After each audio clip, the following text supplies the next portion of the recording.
Dear friends, previous classes में हम लोग बात कर चुके हैं कि इलेक्ट्रिक डायपोल के कारण डिफरेंट केसेस में हम जो है इलेक्ट्रिक फील्ड की इंटेंसिटी फाइंड कर चुके हैं, उसकी ड्यूरेशन हम निकाल चुके हैं। हमने एक्सियल और इक्वेटोरियल कंडीशन में भी जो है इंटेंसिटी फाइंड करी थी और इंटेंसिटी ड्यू टू पॉइंट भी हमने जो है एट एनी पॉइंट इंटेंसिटी हमने फाइंड करी थी। अब आज फिर से एक हमारे पास डेरिवेशन है, वो है एक समान रूप से आवेशित वलय के कारण उसकी अक्ष पर वैद्युत क्षेत्र की तीव्रता। अब वलय है और एक समान रूप से आवेशित। अब वलय होता क्या है? वलय जैसे ए टाइप ऑफ रिंग, ठीक है। जैसे आप लोग हाथ में कड़ी पहनते हैं या इस तरह की शेप आप बोल सकते हैं, जो बीच में कंप्लीटली क्या होती है, होलो होती है और सिर्फ पे जो है सरफेस पर ही उसका कोई मेटल लगा होता है, ठीक है। सरफेस पर उसकी कोई धातु लगी होगी और बाकी बीच में क्या होगा, टोटली वो जो है होलो होगा, ठीक है। तो इस तरह की जो शेप होती है आपके पास, वो क्या कहलाएगी? हमारे पास वलय कहलाती है, ठीक है। अब यह जो है ये एक समान से आवेशित वलय है, ये यही सेम चीज है, लेकिन ये क्या है, इसका साइड व्यू आपके पास, ठीक है। ये जो डायग्राम बनाया है इसका जो है आपके पास साइड व्यू, यानी कि साइड से आप देखेंगे तो आपको कुछ ऐसी फील होगी, ठीक है। अब इसकी अक्ष पर कह रहे हैं हमें निकालना है आवेशित वलय उसकी अक्ष पर, तो ये इसकी एक्सिस होगी और हमें बोलते हैं कि इसके एक्सिस पर एक पॉइंट कोई P है और इस पॉइंट P पर हमें इंटेंसिटी फाइंड करनी है, वह इंटेंसिटी जो है कितनी होगी, ठीक है। अब इसे कंडीशन है, कहीं ना कहीं इसका सेंटर होगा और इस सेंटर से इस तरीके से हम जो है इसकी, यानी कि कहीं पर हमारे पास ऐसी कंडीशन होगी है, ये आप समझ जाओ, यानी कि ये आपके पास रिंग है चार्ज और ये आपके पास कोई इस तरह से पॉइंट है और आपको जो इस पॉइंट पर क्या करनी है, इंटेंसिटी आपको फाइंड करनी है इस पॉइंट पे। ये पॉइंट को P मान लेते हैं। अब इतनी चीज आपके पास है, ये आप शेप देख रहे होंगे, थोड़ा सा ध्यान से देखिएगा। ये मेरे पास एक चार्ज रिंग होगी जिसमें ये पूरा जो ब्लैक आपको शेप दिख रहा है पूरा चार्ज है, यूनिफॉर्मली चार्ज है, यानी कि ये चार्ज है वह जो है इक्वली आपके पास जो है डिस्ट्रीब्यूटेड है, ये ठीक है, एक समान रूप से वितरित है। तो ये इसका सेंटर हो गया और मुझे इसकी एक्सिस पर, मतलब ये एक पॉइंट एक्सिस है इसकी, और इसकी एक्सिस पर मुझे जो है इंटेंसिटी फाइंड करनी है। अब जब इसकी एक्सिस में इंटेंसिटी फाइंड करनी है तो मेरे पास जो फॉर्मूला है वो फॉर्मूला मेरे पास क्या है, सिर्फ पॉइंट चार्ज के कारण किसी पॉइंट पर इंटेंसिटी फाइंड करने का फॉर्मूला मेरे पास है। तो अब मैं जो है पॉइंट चार्ज ढूंढूंगा, तो पॉइंट जो चार्ज है, चार्ज ढूंढूंगा कि चार्ज कहाँ है, तो चार्ज मेरे पास इसकी सरफेस पर है। तो अब इसकी सरफेस पे चाहे यहां पर वो पॉइंट हो, यहां से मैं इस पॉइंट को लोकेट करूं या यहां से पॉइंट को लोकेट करूं, यहां से पॉइंट को लोकेट करूं, कहीं से भी अगर मैं इस पॉइंट को लोकेट करना चाहूं तो सबकी जो डिस्टेंस होगी वो क्या होगी, इक्वल होगी। Are you getting my point? That what I am saying, please try to focus. Okay, फिर से मैं रिपीट कर रहा हूं। मैंने बोला कि इस पॉइंट पर अगर मुझे इंटेंसिटी फाइंड करनी है तो मैं जो है चार्ज ढूंढूंगा कि चार्ज मेरे पास कहां है। तो चार्ज मेरे पास यहां है जो कि यूनिफॉर्मली डिस्ट्रीब्यूटेड है। तो मैं इस पॉइंट से इस पॉइंट को, पहले मुझे इस पॉइंट से इस पॉइंट की डिस्टेंस चाहिए, क्यों? बिकॉज मेरे पास जो फॉर्मूला है वो क्या है, वो फॉर्मूला मेरे पास है E = 1/4πε0k Q/r²। ये मेरे पास फॉर्मूला है। अगर ये मेरे पास फॉर्मूला है तो इसमें मुझे एक तो चार्ज चाहिए और एक मुझे जो है इस चार्ज से इस पॉइंट की डिस्टेंस चाहिए जिस पॉइंट पर कि मैं इंटेंसिटी फाइंड करना चाह रहा हूं। तो ये डिस्टेंस मुझे फाइंड करनी पड़ेगी और इसके लिए मेरे पास गिवन क्या क्या होगा, मुझे जो गिवन टर्म्स हैं ये तो मेरी अपनी हेल्प के लिए है, क्योंकि मुझे इस पॉइंट पर निकालनी है। तो मेरे पास जो इस पॉइंट की डिस्टेंस होगी, ये जो मेरे पास रिंग है इस रिंग की मेरे पास रेडियस होगी और जो चार्ज है उस चार्ज की वैल्यू मेरे पास होगी। बाकी अन्य कोई चीज मेरे पास नहीं है, लेकिन मुझे इस पर निकालना है। तो अपनी हेल्प के लिए ये जो सपोजिशन है ये मैं अपनी हेल्प के लिए कर रहा हूं, क्योंकि मेरे पास अगर मुझे इंटेंसिटी निकालनी, मेरे पास सिर्फ एक ही फॉर्मूला है कि किसी पॉइंट के कारण किसी पॉइंट पर, यानी कि किसी क्या बोलेंगे आप, जो आपका पॉइंट चार्ज है, due two point charge intensity at any point, सिर्फ वो वाला फॉर्मूला मेरे पास है। तो उसी फॉर्मूले को यूज करके मुझे ये निकालना है। तो इसलिए मुझे जो है इसका यूज करना पड़ेगा और उसका यूज करना है तो मुझे ये डिस्टेंस जो है फाइंड करनी पड़ेगी, ठीक है। गिवन क्या होगा मुझे, मेरे पास गिवन होगा जो मेरे पास ये यूनिफॉर्मली चार्ज रिंग है, इस रिंग की रेडियस होगी और ये मेरे पास जो डिस्टेंस है यहां से यहां तक ये डिस्टेंस मेरे पास होगी और ये जो चार्ज है जो डिस्ट्रीब्यूट है उस चार्ज की टोटल अमाउंट मेरे पास होगी, उसी की टर्म को लेते हुए मुझे जो ये फॉर्मूला फाइंड करना पड़ेगा, लेकिन हेल्प लूंगा मैं इस फॉर्मूले की। ठीक है, तो आइए बात करते हैं। हम मान लेते हैं कि माना जो हमारे पास रिंग है, यूनिफॉर्मली चार्ज रिंग है, इस रिंग की जो रेडियस है, इसकी रेडियस में स्मॉल r मान रहा हूं। मैं जो चीज सपोज कर रहा हूं उस चीज को आप ध्यान दीजिएगा। और ये सपोज का रेडियस है, सॉरी सेंटर है O, और इस सेंटर से इस पॉइंट P की डिस्टेंस जो कि इसकी एक्सिस पर है, इस पॉइंट P की डिस्टेंस में x मान के चल रहा हूं। और जो चार्ज डिस्ट्रीब्यूटेड है वह चार्ज मेरा जो है इसकी सरफेस पर डिस्ट्रीब्यूटेड है like this way, equally distributed है at every point. Okay, now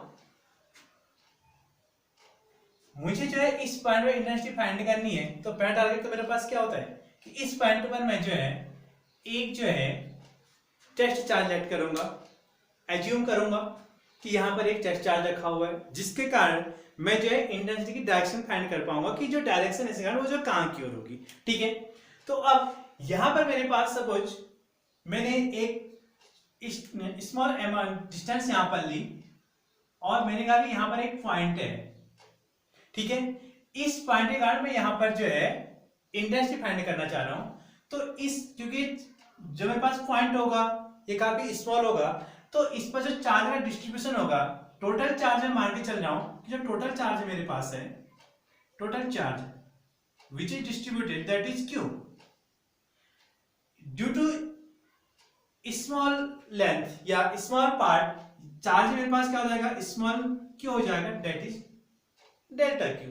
ठीक है, तो इस पॉइंट में मेरे पास चार्ज की वैल्यू कितनी जाएगी, डेल्टा Q हो जाएगी। तो इसके कारण मैं इस पर जब इंटेंसिटी निकालूंगा तो मैं इससे इस पॉइंट को मीट करूंगा लाइक दिस वे, ये मैंने मीट किया। और इसी तरह अब जो डायरेक्शन होगी ये पॉजिटिव है, ये पॉजिटिव है, पॉजिटिव पॉजिटिव अगर रिपल करेगा यानी कि जो इंटेंसिटी डायरेक्शन होगी मेरे पास इधर की ओर होगी। Suppose it is point A मान लो सपोज थोड़ी देर के लिए। ठीक है, तो ये मेरे पास E A की डायरेक्शन यहां की ओर होगी। अब मैं दूसरा पॉइंट इसके डायमेट्रिकली लेता हूं, यानी कि इसके व्यास से मैं दूसरा पॉइंट लूंगा, तो इसका जो डायमीटर आएगा यहां पर आएगा, और यहां से मैंने एक पॉइंट अकेले लेट किया और इसके कारण मैंने इस पॉइंट पर इंटेंसिटी फाइंड करी। तो ये इंटेंसिटी मेरे को जो है कुछ इस पॉइंट पर कुछ इस तरह से मिलेगी और ये भी रिपेल करेगा, तो इसकी इंटेंसिटी यहां की ओर को, इसको EB मान लेते हैं से दिस पॉइंट B। आपको डायग्राम बहुत प्यार से देखना है। ठीक है, अब मैंने कई सारे पॉइंट्स लिए और सारे पॉइंट्स में जो है इसके जो है व्यास लेने की कोशिश करी। क्यों लेने की कोशिश करी है अभी पता चल जाएगा आपको। दूसरा पॉइंट में यहां पर लूंगा तो यहां से इंटेंसिटी कुछ ऐसी आएगी, यहां से लूंगा तो इस तरह की जाएगी। ठीक है, तो सारे जो है सारे पॉइंट्स यहां पर इंटेंसिटी कुछ ऐसी होगी। अब यहां पर मैं मान के चल रहा हूं कि ये जो हमारे पास जो लाइन है ये जो है इस एक्सिस के साथ सब थीटा एंगल बनाती है। इस एक्सिस को जो है मैं आगे की ओर ड्रॉ कर रहा हूं। इफ इट इज थीटा, ये भी आल्सो थीटा, ये थीटा, अगर ये सेम है तो ये भी एंगल सेम बनेगा, बात थीटा हो जाएगा। अब यहां पर को ये जो EB है, इस EB को जो है मैं जो दो कंपोनेंट में ब्रेक करूंगा, एक वर्टिकल और एक हॉरिजॉन्टल। ठीक है, तो इसका जो वर्टिकल कंपोनेंट होगा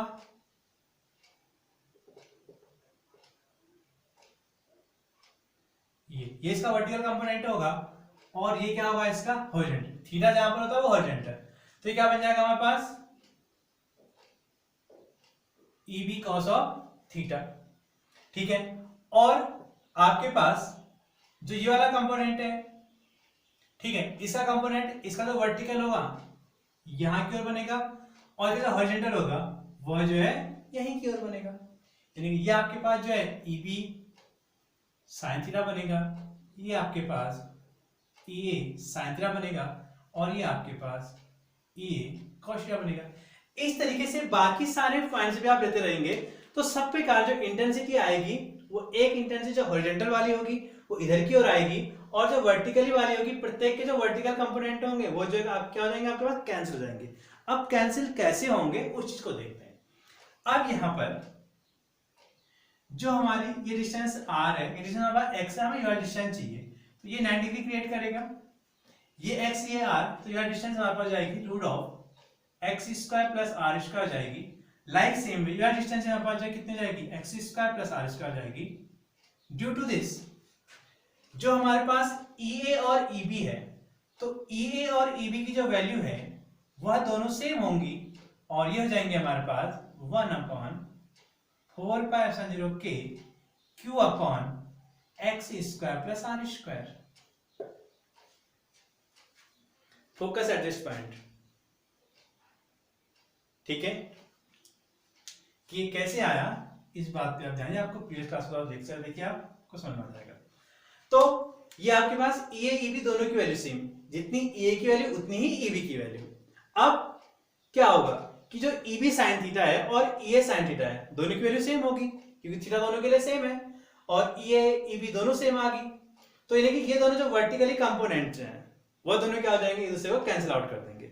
अब जो हॉरिजॉन्टल रहेगा, जितने पॉइंट्स के कारण भी टोटल पॉइंट्स का जो जिनका इनका जो भी हॉरिजॉन्टल कंपोनेंट आएगा वो क्या हो जाएंगे, एक ही डायरेक्शन होने के कारण क्या हो जाएगा, सभी कंपोनेंट जो है ऐड जाएंगे। लेकिन EA EB next minus C D कुछ भी जोड़ोगे, सब पे कारण जो EB EA EC ED सब क्या आएगा, कांस्टेंट आएगा, यानी कि सबकी वैल्यू क्या है, सेम है। तो देयरफॉर हम ये बोल सकते हैं कि इस पॉइंट P पर जो नेट इंटेंसिटी होगी वह जो है क्या होगी, इसके जो हॉरिजॉन्टल कंपोनेंट के कारण होगी, यानी कि वो जो होगी P पर जो इंटेंसिटी, नेट इंटेंसिटी हम कहते हैं कि E है, वह इंटेंसिटी किसकी होगी, समेशन ऑफ, चाहे आप EA का हो, चाहे EB का हो, चाहे EC का हो, चाहे ED का हो, cos ऑफ थीटा। क्योंकि वर्टिकल कंपोनेंट जैसे इस वाले ब्याज तक कैंसिल आउट हुए, ऐसे ही दूसरा आप डायमेट्रिकली कोई लोगे तो उसके कंपोनेंट वर्टिकली कैंसिल आउट हो जाएंगे, कोई अनदर लोगे तो उसके वर्टिकली कैंसिल हो जाएंगे, लेकिन हॉरिजॉन्टली जो क्या हो जाएंगे, वह जो एक ही डायरेक्शन में होने के कारण क्या हो जाएंगे, ऐड हो जाएंगे। ये कहते हैं इक्वल एंड अपोजिट डायरेक्शन में थे, ये EB साइन है यहाँ की और है, ये यहाँ के, इक्वल और अपोजिट डायरेक्शन होने के कारण क्या हो जाएंगे, वर्टिकल कंपोनेंट सारे जो कैंसिल आउट हो जाएंगे। लेकिन जो हॉरिजॉन्टली होंगे वो क्या होंगे, एक ही डायरेक्शन होने के कारण क्या हो जाएंगे, सब जो ऐड हो जाएंगे। तो इट मीन हम ये बोल सकते हैं कि जो net intensity at this point P होगी वह क्या होगी, जितने भी हॉरिजॉन्टल कंपोनेंट है सबके जो समेशन के इक्वल होगी। अब जब सबके समेशन के इक्वल होगी तो आप क्या लिखेंगे, A cos theta plus EB cos theta plus EC cos theta and so on, but the value of EA EB EC ED EF जितने भी आप लेंगे should be same, and that is 1/4π0 k q by x square plus r square. Therefore E equal to summation of. अब one thing remember, यहाँ पर जो EA EB था, ये जो चार्ज की अमाउंट थी हमारे पास, वो Q नहीं है, वो कितनी है, डेल्टा Q है। ओके 1/, क्योंकि हमने टोटल चार्ज कितना दिया, Q दिया, और मैंने कहा कि अगर जो स्मॉल डिस्टेंस है, स्मॉल पॉइंट है, उसके कारण हमें जो है चार्ज में उस पर चार्ज होगा वह भी स्मॉल होगा, दैट इज डेल्टा Q। ठीक है, तो ये हो जाएगा 1/4π0 k delta Q upon x square plus r square into cos of theta. अब यहां पर ऐसी कौन सी वैल्यू है जो हमने ब्रेक करी, हमने जो है चार्ज को ब्रेक किया, तो लास्ट में क्या होगा, लास्ट में चार्ज का ही समेशन होगा, यानी कि जिस चीज को हम डिस्ट्रीब्यूट कर रहे होते हैं फाइनली हम जो है उसी को जो है क्या करते हैं, कलेक्ट कर रहे होते हैं। ठीक है, तो हमने चार्ज को ही तोड़ा था, अब लास्ट हम चार्ज को ही जोड़ेंगे, तो इट मीन हमारे पास जो E आ जाएगा, नेट इंटेंसिटी E आ जाएगी हमारे पास 1/4π0 k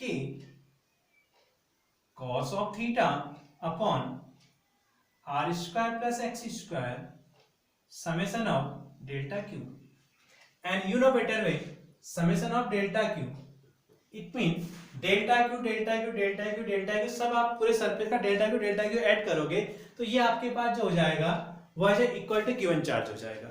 और हम ये मान के चल रहे हैं कि इनिशियल कंडीशन जो चार्ज दिया था इस रिंग को वह कितना दिया था, Q दिया था, तो ये आपका हो जाएगा।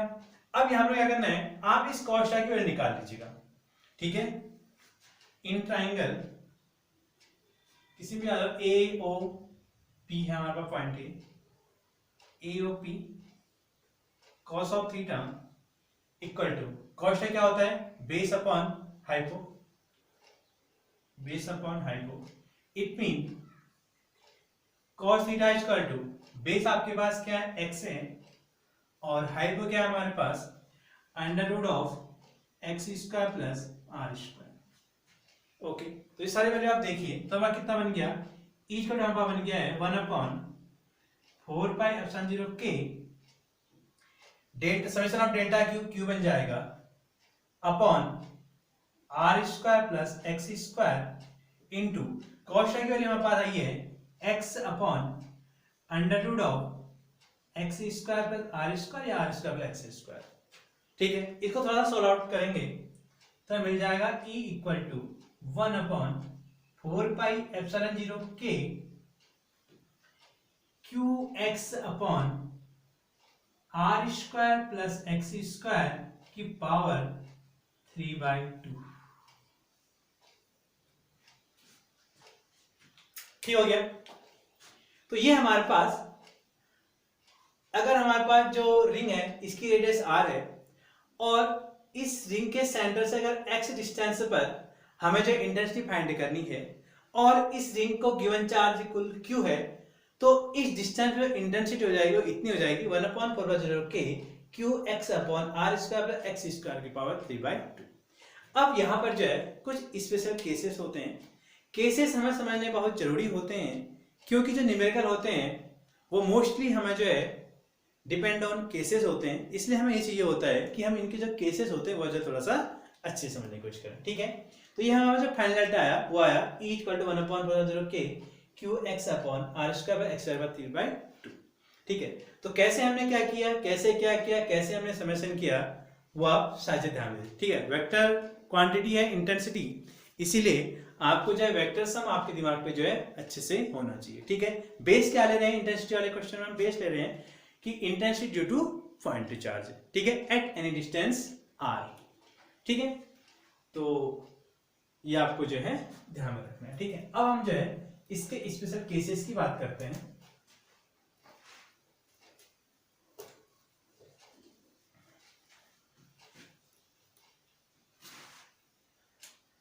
तो स्पेशल केसेस यानी कि इसको विशेष स्थितियां हम बोलते हैं। विशेष स्थितियां, इसमें फर्स्ट कंडीशन हमारे पास होती है कि जब ये पॉइंट P है, यह पॉइंट P जो है इसके सेंटर पर है। ठीक है, जब बिंदु P वलय के केंद्र पर हो, वलय के केंद्र पर हो। ठीक है, अगर ये आपके पास वलय के केंद्र पर है, इट मीन क्या हो जाएगा, जो इस कंडीशन में जो x की वैल्यू हो जाएगी, x की वैल्यू इक्वल टू कितने जाएगी, 0। अगर x की वैल्यू 0 होगी तो ये वाली अमाउंट तो 0 होगी नहीं, लेकिन ये 0 हो जाएगा तो 0 पॉइंट समथिंग क्या बन जाएगा हमारे पास, 0। इट मीन तब हमारे पास e कितना हो जाएगा, 0। ठीक हो गया। इसके बाद दूसरी कंडीशन हमारे पास आती है जब बिंदु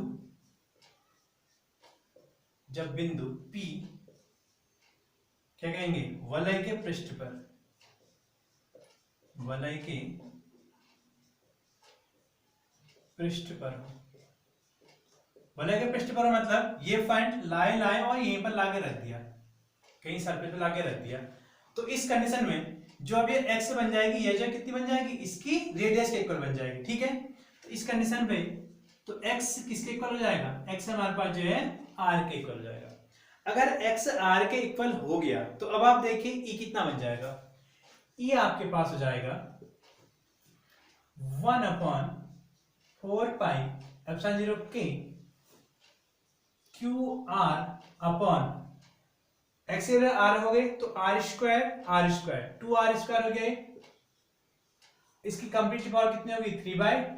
तो अब क्या होगा आप लोग देखिएगा, 1/4 pi epsilon 0 k q r upon 2 की पावर 3/2, 2√2 हो जाएगा, और ये आपके पास जाएगा आर क्यूब। इससे नेक्स्ट टाइम में कट जाएगा, तो आपको मिलेगा 1/4π0 k q upon 2√2 r square.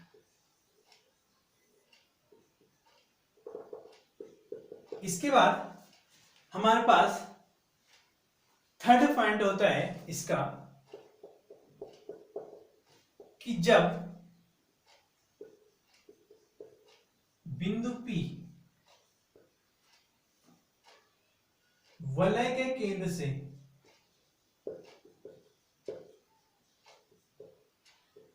अधिक दूरी पर हो। अधिक दूरी पर हो मतलब क्या हुआ, मतलब ये हुआ कि ये पॉइंट जो है इसके सेंटर से काफी अधिक दूरी हो, इतनी दूरी पर हो जाए कि उसकी कंपैरिजन में इसकी जो रेडियस है वह जो नेग्लिजिबल हो जाए। ठीक है, तो in this condition r should be equal to 0। r कितना रखा जाता है, 0 रखा, यानी कि r स्क्वायर को 0 रखा जाता है। ठीक है, तो हमारे पास कितना हो जाएगा, हमारे पास अब इंटेंसिटी E हो जाएगी हमारे पास 1/4π0 k Q x upon r का जाएगा x स्क्वायर की पावर 3/2। तो अब क्या हो जाएगा आपके पास 1/4π0 k क्यू अपॉन ओनली क्या बचेगा आपके पास x स्क्वायर बचेगा। तो यानी कि, और ये फॉर्मूला आपको याद दिला रहा होगा, ये फॉर्मूला, और हमारे पास जो है जो बिंदु और किसी बिंदु पर वैसे की तीव्रता 1/4π0 k q upon r square. तो ये फॉर्मूला हमें ये शो कराता है कि अगर ये डिस्टेंस हमारे पास इंक्रीज हो जाए, ये डिस्टेंस यानी कि x को हम इतना इंक्रीज कर दें कि उसी कंपैरिजन में r नेग्लिजिबल हो जाए, तो on that case the ring will be behave as like as point charge. Okay, यानी कि अगर x इतना बड़ा हो जाए कि हमारे पास x की वैल्यू इतनी बड़ी हो जाए कि उसी कंपैरिजन में यह r से काफी छोटी हो जाए, तो उस केस में यह जो हमारे पास जो रिंग है यह जो है एक पॉइंट चार्ज जैसे बिहेव करेगी, एक बिंदु आवेश जैसे बिहेव करेगी। और आप अच्छे से जानते हैं कि किसी बिंदु आवेश किसी बिंदु पर जो वेलोसिटी की तीव्रता कितनी होती है 1/4π0 k q upon r square. Okay, तो इसे केसेस हैं और ये आपकी पार्ट डेरिवेशन है। ठीक है, बहुत ही इंपॉर्टेंट डेरिवेशन है और बहुत प्यारा डेरिवेशन है। ठीक है, इसको आप ध्यान देंगे। न्यूमेरिकल आपको जो है आफ्टर सम टाइम आपको बताए जाएंगे। ठीक है, थोड़ा सा कोर्स बढ़ाएं तो फिर आपको इसके न्यूमेरिकल क्लास हो जाए। ठीक है,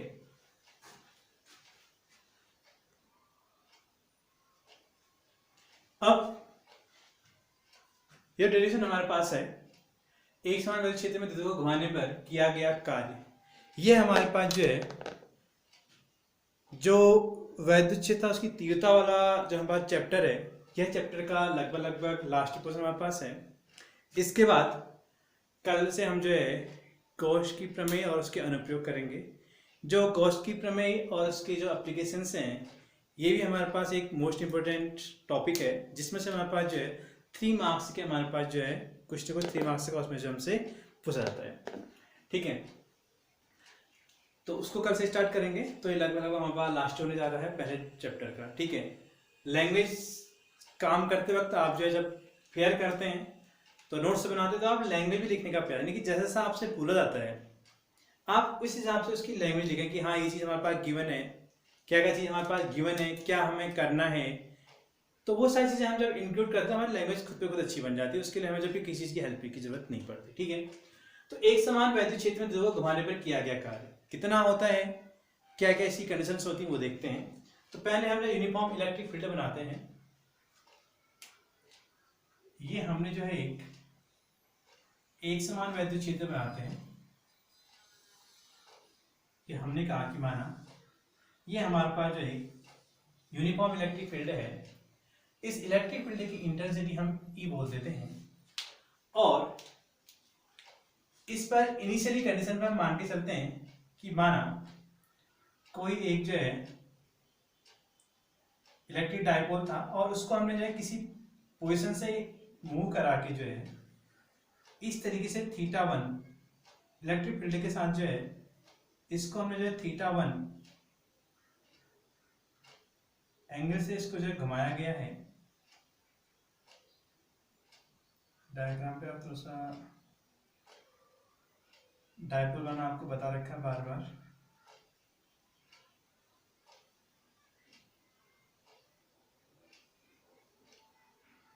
माइनस क्यू प्लस क्यू, बीच की डिस्टेंस आपको पता है 12 होगी। ठीक है, इनिशियली कंडीशन पे हम मान के चलते हैं कि इसको हमने जो है इसकी जो साम्यावस्था थी, ठीक है, उससे जो है θ1 डिग्री पे हम कहते हैं इनिशियल कंडीशन में इसको जो है θ1 डिग्री पे जो है घुमा रखा है यहाँ से, और आफ्टर सम टाइम इसको हमने और रोटेट किया और इसको हम जो है θ2 पोजीशन पर ले आए। ये एकदम स्ट्रेट नहीं होगा, ध्यान देंगे आप।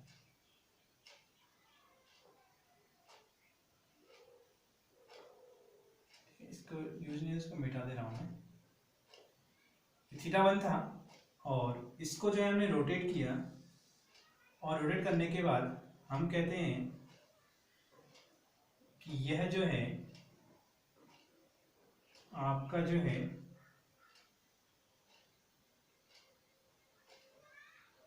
θ2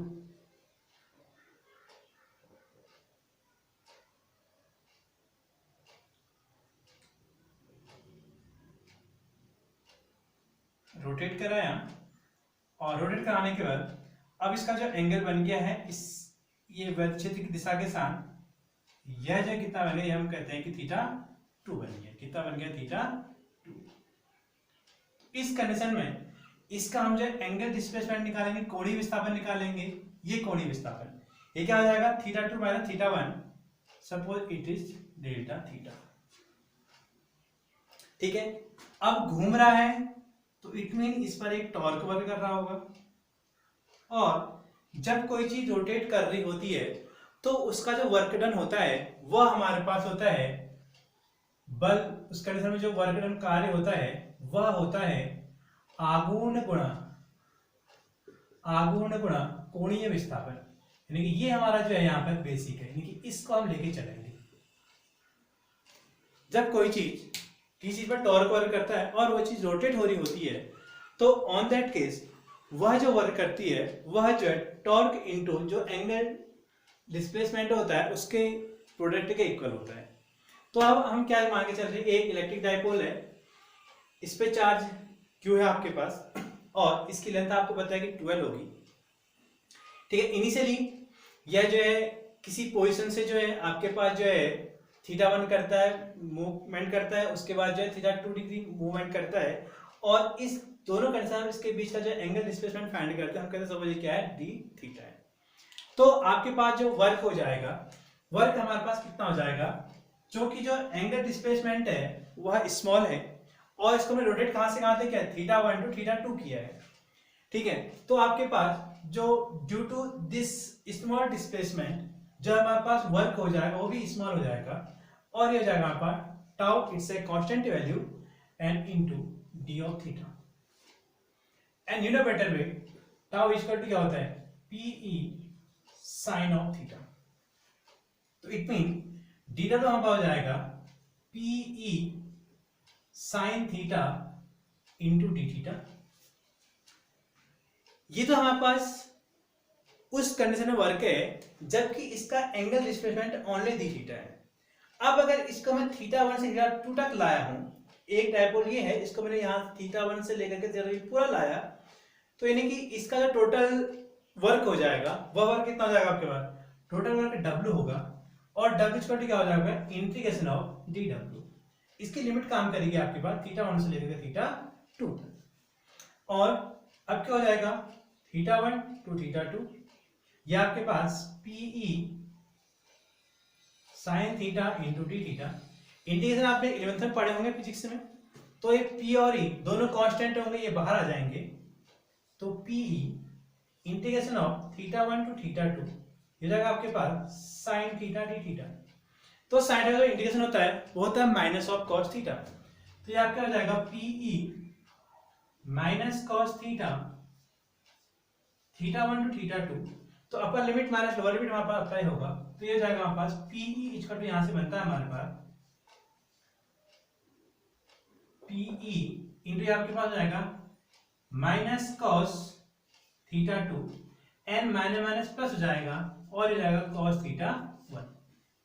इसको इंटरचेंज कर दीजिए तो यहां पर हमारे पास नेट वर्क डन हो जाएगा PE cos of theta 1 minus cos of theta 2। ये हमारे पास इसके दौरान किसी इलेक्ट्रिक डाइपोल को जो है यूनिफॉर्म इलेक्ट्रिक फील्ड में जो है रोटेट कराते हैं तो ऑन दैट केस जो वर्क डन होता है वो होता है W equal to p cos of theta 1 minus cos theta 2। अब अगर हम ये बात करें, अब यहां पर जो स्पेशल केसेस हमारे पास होते हैं,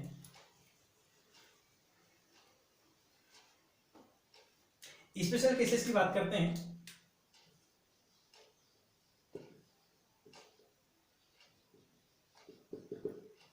फर्स्ट केस होता है, हमें बोलते हैं कि जब जो इलेक्ट्रिक डाइपोल था वह साम्यावस्था में था। साम्यावस्था था मतलब कि उसके और इलेक्ट्रिक फील्ड की इंटेंसिटी जो एंगल था वह जो 0 डिग्री था, ठीक है। यानी कि जब थीटा 1 इक्वल टू 0 डिग्री तथा थीटा 2 इक्वल टू थीटा, ठीक है, साम्यावस्था उसको मैंने थीटा घुमा दिया। ये हमारे पास एक यूनिवर्सल केस बनता है, बाकी सारे केस हमारे पास यहां से स्टार्ट होते हैं, ठीक है। तो हमारे पास जो वर्क हो जाएगा वो कितना हो जाएगा पीई कॉस थीटा 1 मतलब cos 0 degree minus cos theta 2 मतलब थीटा। तो कॉस वैल्यू 1 होती है, ये हो जाएगा आपके पास PE 1 minus cos of theta. अब दूसरा केस, जब साम्यावस्था से 90 डिग्री घुमाया जाता है,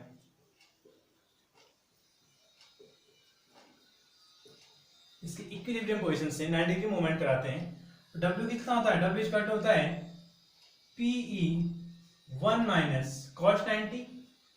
अब चिराई की चेंज होगी ओनली कॉस 90, तो कितना बन जाएगा ये आपके बोलेगा ओनली P। समझ रही बात। इसके बाद थर्ड केस होता है जब साम्यावस्था से 180 डिग्री घुमाया जाता है।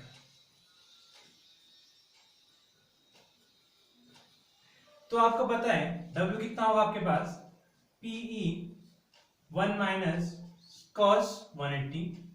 कॉस 180 के लिए -1 होती है तो 1 minus -1 it will became 2, therefore ये आपको जाएगा ट्वाइस ऑफ P। और यही वो केस है जिस कंडीशन में हमारे पास जो रोटेट करने में जो वर्क डन होता है वह जो है मैक्सिमम होता है।